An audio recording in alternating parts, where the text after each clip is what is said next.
નમસ્કાર મિત્રો, સ્વાગત છે આપણી યુટ્યુબ ચેનલ સરકારી યોજના.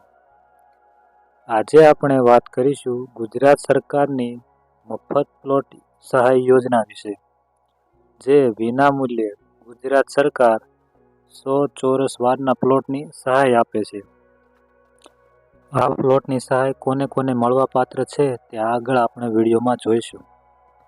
ગુજરાત સરકાર દ્વારા 1972થી મફત પ્લોટ સહાય યોજના અમલમાં છે, જેમનો ઉદ્દેશ્ય ગ્રામીણ વિસ્તારમાં રહેતા લોકો, ગરીબી રેખા નીચે જીવતા લોકોને બીપીએલ અને જમીન વિહોણા ખેત મજૂરો કારીગરોને 100 ચોરસ વાર સુધીના પ્લોટ આપવામાં આવે છે, જેથી ગરીબી રેખા નીચે જીવતા લોકો પોતાનો પ્લોટ મળે અને તેમાં તે ઘર બનાવી શકે.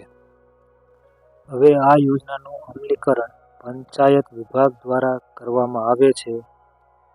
આ યોજનાનો લાભ લેવા માટે તમારે કયા કયા ડોક્યુમેન્ટો જોઈશે તેના વિશે વાત કરીએ, જેમાં સૌપ્રથમ આધાર કાર્ડ, રેશન કાર્ડ, બીપીએલનો દાખલો જે તલાટી પાસેથી કાઢવામાં આવે છે, જમીન નથી ધરાવતા તેનું પ્રમાણપત્ર, ઉંમરનો દાખલો, આવકનું પ્રમાણપત્ર જે 1,20,000ની મર્યાદામાં, બેંકની પાસબુક તેમજ એક ફોટો. તેમજ નોંધ કે આ યોજનાનો લાભ માત્ર બીપીએલ કુટુંબને જ મળવા પાત્ર છે, જેની ખાસ નોંધ લેવી.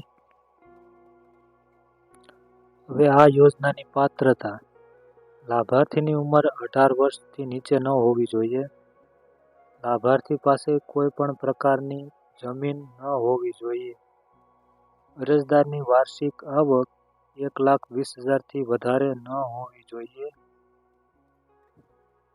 અરજદાર ગુજરાતનો રહેવાસી હોવો જોઈએ. હવે અરજી માટેની પ્રોસેસ શું રહેશે તેના વિશે જાણીએ. મફત પ્લોટ યોજનાનો લાભ લેવા માટે સૌપ્રથમ લાભાર્થી ગ્રામ પંચાયતમાં જઈ અને ઓફલાઈન અરજી કરવાની રહેશે. આ યોજનાનું ફોર્મ તમને તમારી ગ્રામ પંચાયતમાંથી મળી જશે.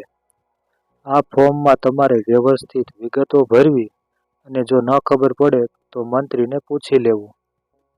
મફત પ્લોટ સહાય યોજનાના ફોર્મમાં તલાટીના સિક્કા ફરજિયાત છે. અને આ યોજના વિશે તમને કોઈ પ્રશ્ન હોય તો તમે તમારા ગામના તલાટી મંત્રીશ્રીને પૂછી શકો છો, તે તમને યોગ્ય જવાબ આપી દેશે.